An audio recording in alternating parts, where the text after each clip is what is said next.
Susie, I'm going to read a quote from you from our last episode with Caleb, and something that he said in there really struck the core in my mind, and I've been thinking about it now for a week. Okay. Caleb said, maturity comes with understanding that you have to do what your partner likes, not necessarily what you like, Mm. and you have to communicate what you like to, and hopefully they're receptive and want to do that as well. I don't have my Oh. glasses on, so I just butchered that. But in a nutshell, that's the Welcome to age. middle age, folks, where Yes. you need your peepers. Santi forgot his peepers. In a nutshell, when it comes to intimacy and the Oh, things that you like, you have to communicate these points to your partner. yes. And they also have to be receptive to doing some of the things that you like. I thought that Uh-huh. was so powerful, and I don't think enough people have conversations like that or state the obvious that in a marriage, that is a part of it. 100%. And I don't know if this has improved with like you and Joanne over the years, but I can tell you from experience that like Matt and I didn't have those honest conversations about sex and what we like, what we don't like for a long time. Yeah. It was like taboo. It's like you just did it and then you don't really talk about it, right? It's like very weird that we're so uncomfortable that we're being intimate with this person, but we feel awkward talking about it. Yes, and I feel like if I could go back, I would have some of these conversations long ago, and I mean, I guess I can just say it.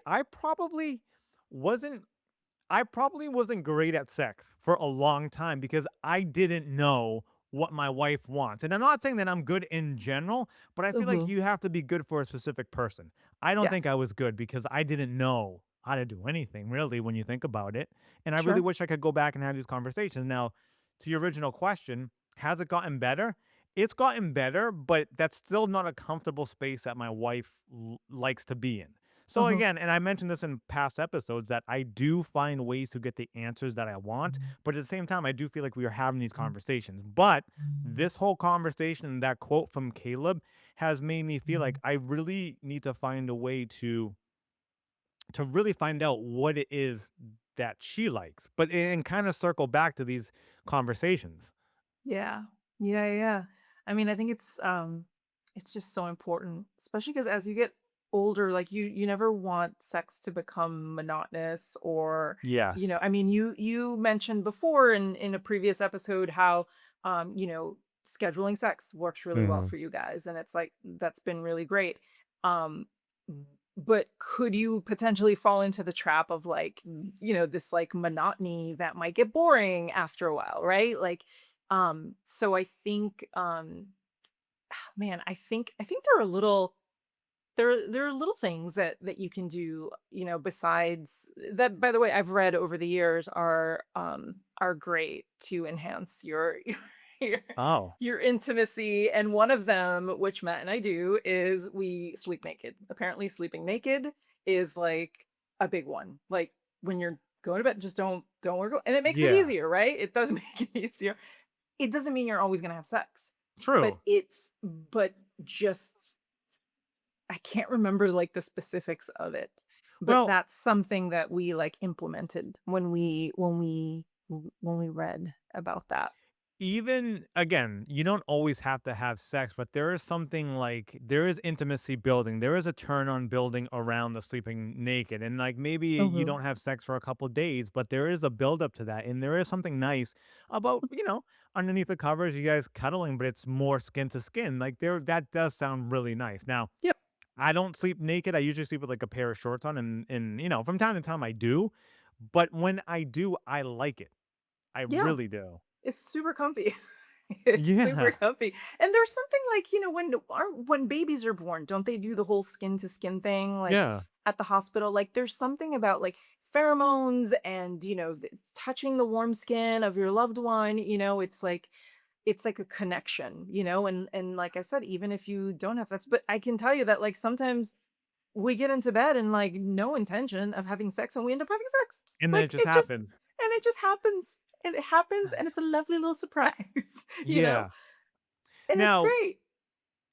I think my kids are at the age where they're just not gonna come up into our bedroom too, especially when we go to bed and also in the morning. So I think we can get away with it. But there was a time when like they were super young where they just come into bed with us and it's super awkward. So Yeah. I think if we are gonna do that, right now is the time to follow through with that. Yeah. Yeah. Um, any other tips? Because you're like, Can that was a great one. Oh, Because like I okay. feel like that's a great start there. Yeah, yeah, yeah. That one I think is like super key. I think complimenting each other throughout the day and like Mm, not forgetting not forgetting that part because it's really easy to yeah. stop doing that, right? Like you just kind of I don't know, you've been married for almost 20 years. I mean, you guys, your anniversary's coming up, right? Or has it, did it ever happen? Oh, Did it's I, what? it's in 2 days. It's Oh in my God, it's in 2 days. Happy anniversary. You know what's crazy? I forgot. I honestly did, and it's you see it in movies all the time where people forget, but it's just Yes. I feel like I've just and it's not a good excuse, but I feel like we've been so busy lately that it's easy to forget. But when I look on a count, Mhm. I've I just forgot. Okay. Bro. But I have 2 days Okay. though. I have 2 days. But You yes, have our two. anniversary is coming up. Yes, you have 2 days. Well, you know what? This leads me to my next tip is to know each other's love languages, right? Mhm. So Yeah. sleep naked, compliments each other throughout the day for no reason, slap on the ass, babe, you're so sexy, like, ooh, how handsome you are, whatever you want to do. Mhm. Like that, I feel like works. And number three is knowing each other's love language. So your anniversary is coming up in a couple days. If you know Joanne's love language, one of them is acts of service or receiving gifts, like you got a couple days to start planning what you're going to do, right? What you're going to get her or knowing what those things are for yourself and for your spouse is super important so that you Well can, you can proceed accordingly in your relationship and on your day-to-day Well, activities. I guess on that note, the anniversary gift would be me doing the laundry pile that is up there still and just doing stuff like that because that she has mentioned in the past, that's what makes her happy when the house is Ugh. clean, when the dishes are done, and she doesn't have to do it. Oh So my that's gosh. probably something I should do. So for our anniversary, maybe I should that's a starting point among some other stuff. But Okay, yes. so Joanne's the quality, no, not quality, acts of service. That would Yes, be acts of service. absolutely, yeah, she loves Yeah. that. She is not the most affectionate person, she's not gonna tell me all day that she loves me and that she thinks I'm handsome and all that stuff, but Mhm. that is who I am very affectionate, I'm telling her all these things, and that's how I show my love. She shows her love to me by doing stuff like making sure that all the Mhm. bills are paid, that the house is done, that I don't have to worry about the dental cards or the insurance cards and all this stuff because I don't know any of that stuff. She is just always gets done, and she likes doing that for everybody, specifically for me. So yeah, Yeah, okay. What do you think your love languages are? just the affection and like, what's it? I tell her a lot that I love her, that I think she's Yes. beautiful, that she looks good. I can't wait to have sex with her, like all these things. So I Yep. communicate all this stuff to her, and I'm very Mhm. touchy feely. So I think those are the big things. Okay. Um, Yes. One thought that I had about communicating intimacy and the things that one likes is not that I am into weird things, but I think there is a fear for people that you're gonna weird the other person out if you get too specific with what you actually like.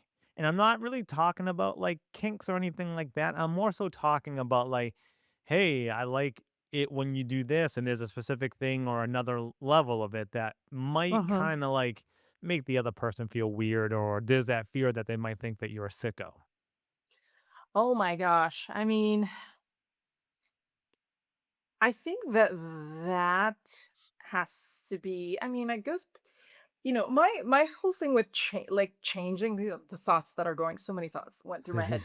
Um, I feel okay, so first, after I think time and time equals trust, right? Yes. Equals, so I would hope that if somebody is, your spouse is wants to have a conversation about intimacy with you and, the likes and dislikes, um, that wouldn't be where your mind went first because you trust this person, right? You know this person. Yes. But sometimes people change and they do want, like, you hear about this stuff like all, sometimes when I had a friend who, man, although he was very honest with her, but they weren't married. They started dating, and about, I don't know, like couple months into them dating, he was like, "Listen," he's like, "This is something that I need. Every now and then I like to have a threesome." And he's Oh, like, this it's and she was like, "What?" So but this wasn't a long-term relationship. This was yeah. new, right? So I think that that's the difference. Like when you've been with somebody for a long time, I hope that nothing like that like pops up, but I guess you never know. But that was okay. So with my friend, and I will say this because it can apply, I guess, to someone, a couple that is married, longer term relationship, right? Um, if somebody does ask for something like that, that's like out of left field, not in your comfort zone. I mean, it just depends on, like, my friend had her therapist, so she talked to her therapist about it beforehand. She didn't shut it down right away because she's a Yeah. pretty open-minded person and she loved him already. Like, it was, very Caleb Emery-esque Mm, relationship where it was, relatively new, but they were already telling each other that they loved each other. And, yeah, it was something that they talked openly about a lot before wow. they even went down that road and before they tried it.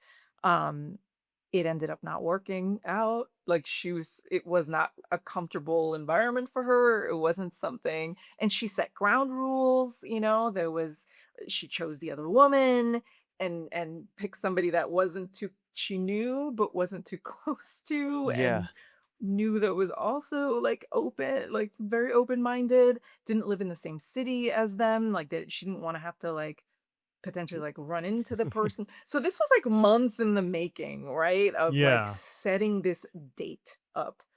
And Um so it for was like a whole thing, but it required a lot of very careful navigation, like when it mhm. came to something like that, which I guess, I don't know, would you consider that, is that like, does that fall into the category I of mean, kinky? I don't know. I wouldn't consider that like a kink, like one of those traditional kinks. I feel Yeah. like that's an exciting thing that people do from time to time.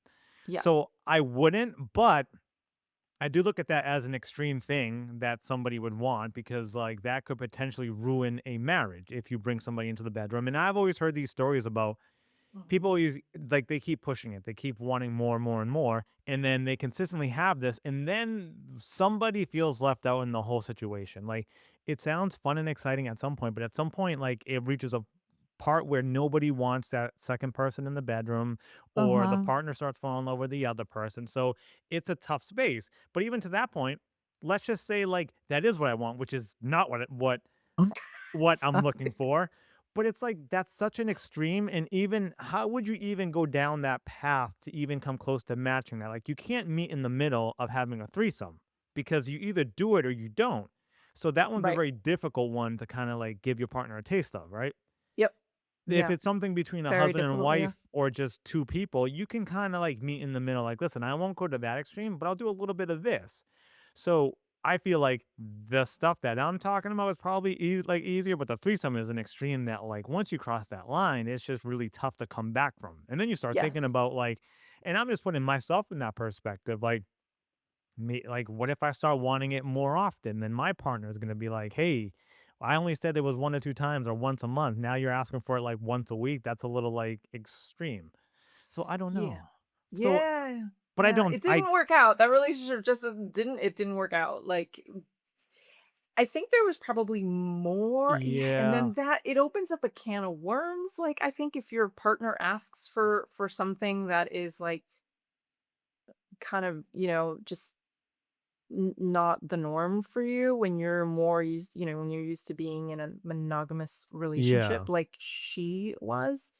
And it I think for him, it turned out to be like it was like a sex addiction, you Oh, know, okay. which is Yes. a whole, right? It's a whole other thing because it was like something that like he was like needed so badly that he was willing to end the relationship because when she tried it, like she tried it with him and then was Yeah. like, "This isn't for me. Like, I don't feel comfortable like doing this again. I don't want to do it again."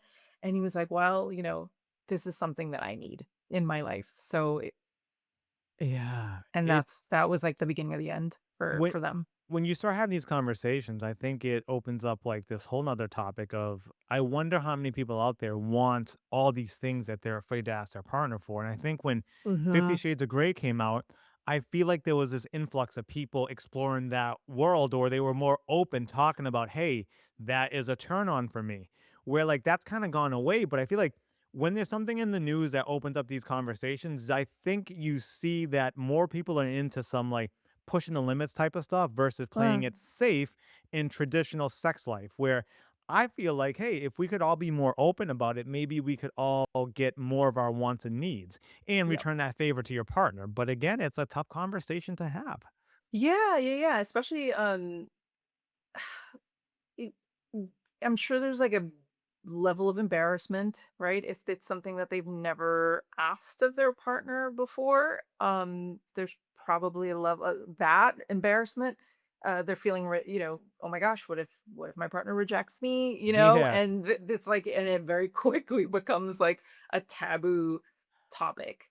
But I don't know, I think if you can find levity maybe in the Yeah. moments to have to make the conversation easier, I think that that would I think that that would be, that would just make it, a little easier to talk about, because we want like, it's just it's so important to have those Yeah. conversations, like, it just is, right? Especially if it's something that you love your spouse, you wanna try it, like, just ask, just talk about it, and, Yeah. like, easier said than done, depending on what it is, how 50 shades of gray you wanna go. Yeah.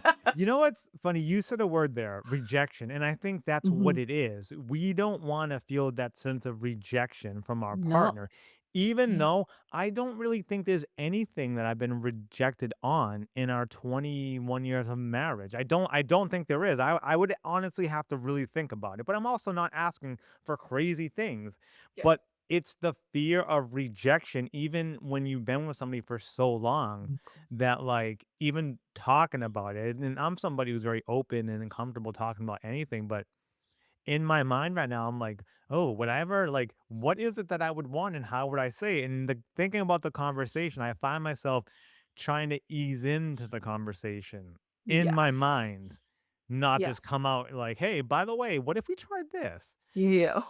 Yeah. Hear me out. What if we Yeah. And That's you funny. know, okay. Oh, no, go Go, No, and go. I'm even like, is there even like a world where like I can text these things, but then like, what's the response gonna be? Because I don't know if she'd ever put that in text. So it's like a, you know, That's a good little tip, like, something to try, but again, it's like you have to talk to your spouse, right? And yeah, be like, "If you don't wanna talk about it, like, if you're embarrassed, like, what if I just texted you? What if yeah, we have the conversation over text?" I think that's a brilliant idea. If it's that because is you never know, people are shy or people and it doesn't matter, you could be with somebody you could be married for 30 years. If it's in somebody's personality to be shy, they will always be shy, and absolutely, certain things, especially if they're old school, right, or super traditional or, have a more, like, conservative streak to them or something, maybe texting it is a better way, or yeah. writing a note or something, I don't know. I think it I could be really cute and maybe a form of foreplay. Yes, well, I think it definitely would be that for sure. But now I'm also a little bit concerned that people out there gonna think that I have like these weird sick kinks that I'm asking for, which is not the case. I'm probably just very boring to most people, but there are things that I want to kind of like spice things up after 21 Yeah. years of marriage. Yeah, yeah, yeah. Whatever that is for you. You know what's funny is that you mentioned like things that are in the news or just like, in pop culture and like right now I don't know if you saw it Off Campus, the show Off Campus on Amazon. Have you heard Yes, of it? I have heard of it because I go in my wife's office. She has a TV in there and it's playing in the background. So I was like, some of those Okay. sex scenes, I'm like, oh my god. So it's so funny. I binged the show while Matt was traveling in LA, and I was thinking about our relationship because it's college. The show is called Off Mm. Campus. And this couple meets in college, and so I was like remembering like, people that we dated in college, and his and mine like relationship, like how that started and how it like progressed while we were in school. And I feel like a lot of the things and topics that even though, that was like 20 years ago, 20 plus years ago, they are still relevant today, like the show is like crazy popular.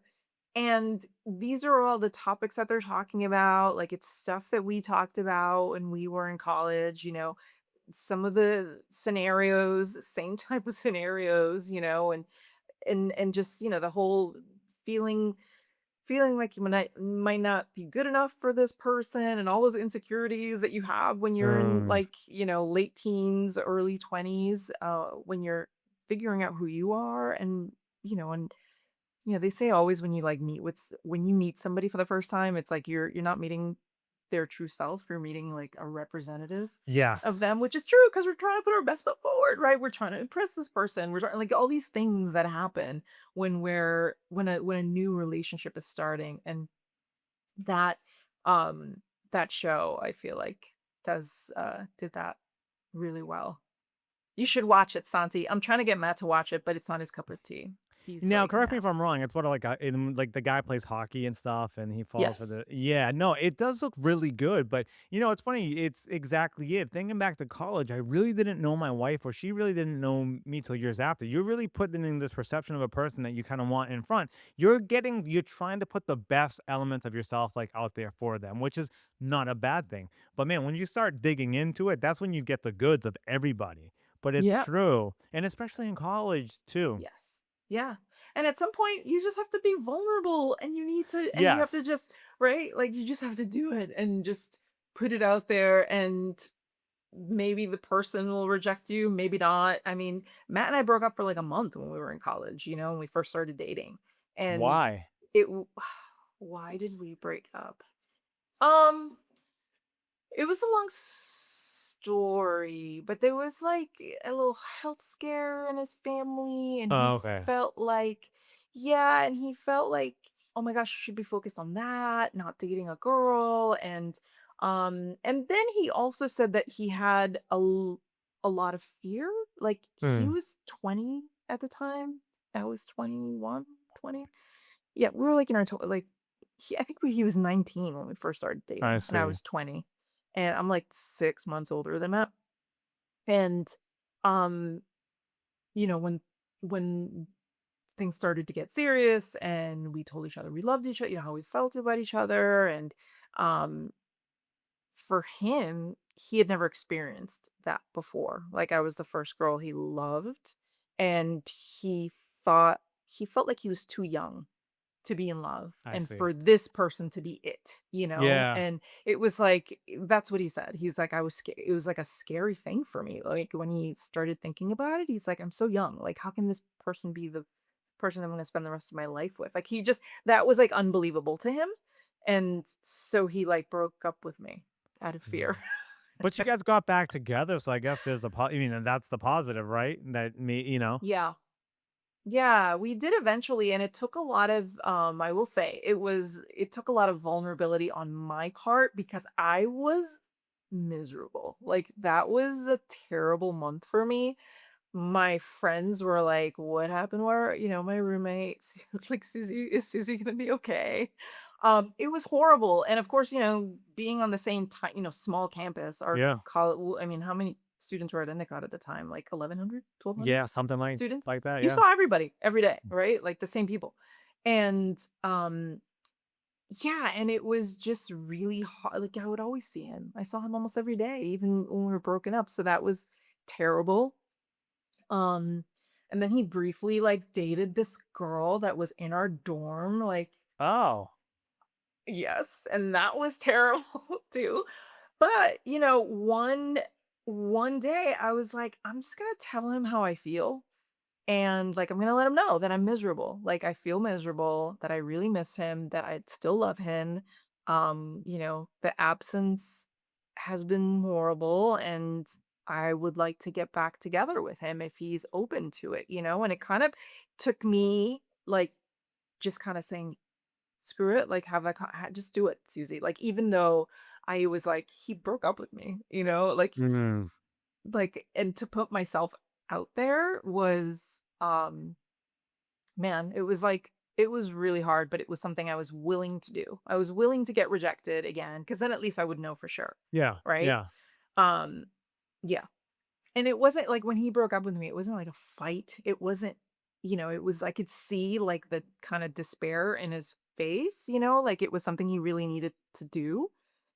And so I mm, was like, "Okay, like, this I'm sad. I'm not gonna say I'm not sad about it, but, like, if you feel this way, this is how you feel, and I have to respect that," and that's kind of yeah, and so we ended it like a very it was the best case scenario in terms of a conversation, like, yeah. it wasn't a fight or anything. But then he made some stupid decisions while we were broken up that Uh, did cause a fight, like when he dated that girl real quick. yeah, now Which because is like, hilarious. By the way, Santi, like, it's 20 something years later, I'll bring up the girl's name. I don't know. I mean, just as a reminder to people, we all went to college together, and I feel like we're all around Yes. the same age. Did she graduate from the same college too? Yeah. Yes, she I- did. I'm dying to ask the name, but I won't. I'll tell you later. I'm not gonna say her name on air, or should I? I mean, is it a big deal? I don't know her It's last name. not. It's 20 something years. It's 25 Who years, if that. cares? And you know what? She and I had a conversation. Her name is Jessie, was her first name. She lived in Okay. Reynolds Hall. Where Yeah, I did think you I know you. live, Santi? I lived in Tower, so I lived right across the Oh, you lived right in Tower? across. Oh Yeah. my gosh, I got in trouble in Tower one time. It's At a, at terrible. at somebody's My t apartment? Yeah, I was at a party and I got caught with a beer in my hand. Yeah. So I live with But older kids, so we used to have parties. I wonder if it was at our. yeah, it Yeah. may have been because you know what? It was you played baseball and I was, Yes. did you know Brian Devereaux? Yes. He so Brian Dever was the RA, but he was also on the baseball team. And then like Yes. great guy, but he followed way too many rules. That's what I'll say about him. Great, Yes. like solid guy, but so you got in trouble through him. No, it wasn't through him. Brian was actually very sweet to me, so Oh, good. I think I hid underneath Brian Devereaux's bed. I see. Hiding from another RA. Okay. That was So, because, by the way, I was an RA okay. in And somebody Reynolds. had asked me that too, and I'm like, I think she was, yes. Yeah, So I was an Brian lived RA. downstairs, we lived upstairs. I lived with, like, Okay. Nate Burnett and Tim Oh, Betty yeah, and, yeah, yeah. yeah, so yeah, but, Nate Burnett. so Yes, yeah, listen, I so th funny. there are people that we went to college with that, like, that I had some fun with, and there are people, like, that my wife did as well that, like, I Mhm. still bring up because I'm like, "Yo, I can't believe you let that guy sleep over your dorm." Like, "That guy," and I'll bring the picture up. I'm like, "This dude right here slept in your bed. You should be embarrassed." So, Yeah, yeah. yeah. I have a Yeah. couple that I'm embarrassed about. Not hookups, but that, like, you stupid make out Yeah. with somebody or something, and it's like I think I at a saw at one a of yours. phone That's the dance. one I was gonna I saw that happen. No, you did. Talking about It's the a dude that played small school. the basketball guy? Yeah. Yes, I Yep. saw that. That happened. So that I happened know. when Matt broke up with me. It was like I was like being rebellious. I never Oh Santi, I god. was the girl. I grew up with a single mom who worked really Mhm. hard, and I did nothing bad until I got to college. Yeah. And then it was like this little like bit of rebellion in me, but just to try it. Like I dipped my toe. You but know what's but crazy? I I'm not so even like the joking. foam dance was the worst thing. I'm not even joking, like, I can still visualize it, like, walking in the foam, looking to I don't know what what end it was, but I can still picture it. Like I still remember it. Am I turning, like, super red? Me making out with the basketball player, with the hot Good basketball player in the times, corner, good times. See, covered my in foam. yes, So in the core, gross. yes. My thing with college was that I Oh was god. I was larger when I was in high school, and I lost a lot of weight when I got to college. So then all of a sudden I got attention that I never did before. So I'm like, "Oh my god." But then I was in circles where like I was with people whose like backgrounds were better than what I was used to and all that stuff. So like I was getting a sense of respect from other circles in life that I was like blown away by. Like it did two things. One, it was like you can literally like accomplish and hang out and ascend into any circle that you want, as long as you're being yourself, being honest, and all these things. I felt accepted for the first time in a long time. But then the Oh. attention, I was like, oh my god, this is awesome. Let's go have a good time like everywhere. And I'm like, this is the best place on earth. So for me, the college experience was really good, mainly Yes. because I had almost changed as a person, and I was experienced a certain life that I never saw from before. So Right. yeah. And for a guy at Endicott College at that time, it used to Yeah. when I got to Endicott, it had just been co-ed for 5 years. So it was an all-girls school Yes. up until 5 years before I got there, right?